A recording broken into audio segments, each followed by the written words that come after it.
रामायण क्या है? एक रात की बात है। माता कौशल्या जी को सोते में अपने महल की छत पर किसी के चलने की आहट सुनाई दी। नींद खुल गई। पूछा कौन है? मालूम पड़ा श्रुतकीर्ति जी, सबसे छोटी बहू, शत्रुघ्न जी की पत्नी। माता कौशल्या जी ने उन्हें नीचे बुलाया। श्रुतकीर्ति जी आईं, चरणों में प्रणाम कर खड़ी रह गईं। माता कौशल्या जी ने पूछा, श्रुति, इतनी रात को अकेली छत पर क्या कर रही हो बेटी? क्या नींद नहीं आ रही? शत्रुघ्न कहाँ है? श्रुति कीर्ति की आंखें भर आईं, मां की छाती से चिपटी, गोद में सिमट गईं। बोली, मां, उन्हें तो देखे हुए 13 वर्ष हो गए। उफ! कौशल्या जी का हृदय कांप कर झटपटा गया। तुरंत आवाज लगाई। सेवक दौड़े आए। आधी रात ही पालकी तैयार हुई। आज शत्रुघ्न जी की खोज होगी। मां चली। आपको मालूम है शत्रुघ्न जी कहाँ मिले? अयोध्या जी के जिस दरवाजे के बाहर भरत जी नंदीग्राम में तपस्वी होकर रहते हैं, उसी दरवाजे के भीतर एक पत्थर की शिला है। उसी शिला पर अपनी बाह का तकिया बनाकर लेटे मिले। मां सिराहने बैठ गईं, बालों में हाथ फिराया तो शत्रुघ्न जी ने आंखें खोली। मां! उठे, चरणों में गिरे। मां, आपने क्यों कष्ट किया? मुझे बुलवा लिया होता। मां ने कहा, शत्रुघ्न यहां क्यों? शत्रुघ्न जी की रुलाई फूट पड़ी। बोले, मां, भैया राम जी पिताजी की आज्ञा से वन चले गए। भैया लक्ष्मण जी उनके पीछे चले गए। भैया भरत जी भी नंदीग्राम में हैं। क्या ये महल, ये रथ, ये राजसी वस्त्र विधाता ने मेरे ही लिए बनाए हैं? माता कौशल्या जी निरुत्तर रह गई। देखो क्या है ये राम कथा। ये भोग की नहीं, त्याग की कथा है। यहाँ त्याग की ही प्रतियोगिता चल रही है और सभी प्रथम हैं। कोई पीछे नहीं रहा। चारों भाइयों का प्रेम और त्याग एक दूसरे के प्रति अद्भुत, अभिनव और अलौकिक है। रामायण जीवन जीने की सबसे उत्तम शिक्षा देती है। भगवान राम को 14 वर्ष का वनवास हुआ तो उनकी पत्नी सीता मैया ने भी सहर्ष वनवास स्वीकार कर लिया। परंतु बचपन से ही बड़े भाई की सेवा में रहने वाले लक्ष्मण जी कैसे राम जी से दूर हो जाते?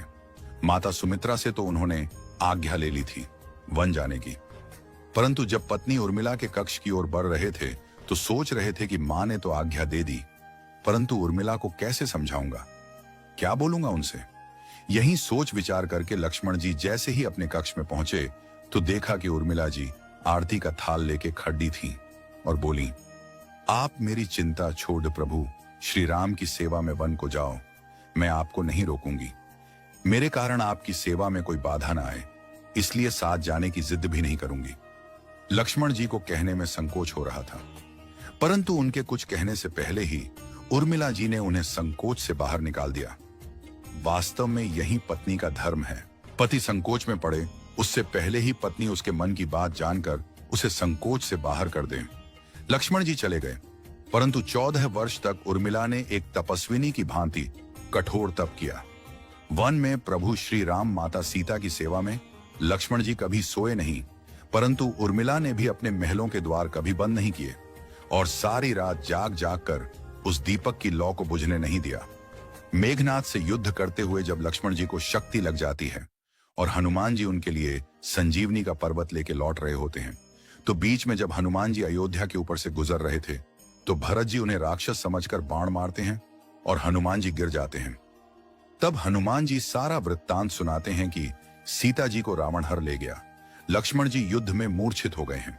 ये सुनते ही कौशल्या जी कहती हैं कि राम को कहना कि लक्ष्मण के बिना अयोध्या में पैर भी मत रखना, राम वन में ही रहे। माता सुमित्रा कहती हैं कि राम से कहना कि कोई बात नहीं, अभी शत्रुघ्न है, मैं उसे भेज दूंगी। मेरे दोनों पुत्र राम सेवा के लिए ही तो जन्मे हैं। माताओं का प्रेम देखकर हनुमान जी की आंखों से अश्रुधारा बह रही थी, परंतु जब उन्होंने उर्मिला जी को देखा तो सोचने लगे कि यह क्यों एकदम शांत और प्रसन्न खड़ी है। क्या इन्हें अपनी पति के प्राणों की कोई चिंता नहीं? हनुमान जी पूछते हैं, देवी, आपकी प्रसन्नता का कारण क्या है? आपके पति के प्राण संकट में हैं। सूर्य उदित होते ही सूर्य कुल का दीपक बुझ जाएगा। उर्मिला जी का उत्तर सुनकर तीनों लोकों का कोई भी प्राणी उनकी वंदना किए बिना नहीं रह पाएगा। उर्मिला बोली, मेरा दीपक संकट में नहीं है, वो बुझ ही नहीं सकता। रही सूर्योदय की बात, तो आप चाहें तो कुछ दिन अयोध्या में विश्राम कर लीजिए, क्योंकि आपके वहां पहुंचे बिना सूर्य उदित हो ही नहीं सकता। आपने कहा कि प्रभु श्री राम मेरे पति को अपनी गोद में लेकर बैठे हैं। जो योगेश्वर प्रभु श्री राम की गोदी में लेटा हो, काल उसे छू भी नहीं सकता। यह तो वो दोनों लीला कर रहे हैं। मेरे पति जब से वन गए हैं तब से सोए नहीं हैं। उन्होंने न सोने का प्रण लिया था, इसलिए वे थोड़ी देर विश्राम कर रहे हैं, और जब भगवान की गोद मिल गई तो थोड़ा विश्राम ज्यादा हो गया। वे उठ जाएंगे। और शक्ति मेरे पति को लगी ही नहीं, शक्ति तो प्रभु श्री राम जी को लगी है। मेरे पति की हर श्वास में राम है, हर धड़कन में राम, उनके रोम रोम में राम है, उनके खून की बूंद बूंद में राम है। और जब उनके शरीर और आत्मा में ही सिर्फ राम है तो शक्ति राम जी को ही लगी, दर्द राम जी को ही हो रहा। इसलिए हनुमान जी आप निश्चिंत होके जाए, सूर्य उदित नहीं होगा। राम राज्य की नींव जनक जी की बेटियां ही थीं, कभी सीता तो कभी उर्मिला। भगवान राम ने तो केवल राम राज्य का कलश स्थापित किया, परंतु वास्तव में राम राज्य इन सब के प्रेम, त्याग, समर्पण और बलिदान से ही आया। जिस मनुष्य में प्रेम, त्याग, समर्पण की भावना हो, उस मनुष्य में राम ही बसता है। कभी समय मिले तो अपने वेद, पुराण, गीता, रामायण को पढ़ने और समझने का प्रयास कीजिएगा। जीवन को एक अलग नजरिए से देखने और जीने का सुर मिलेगा।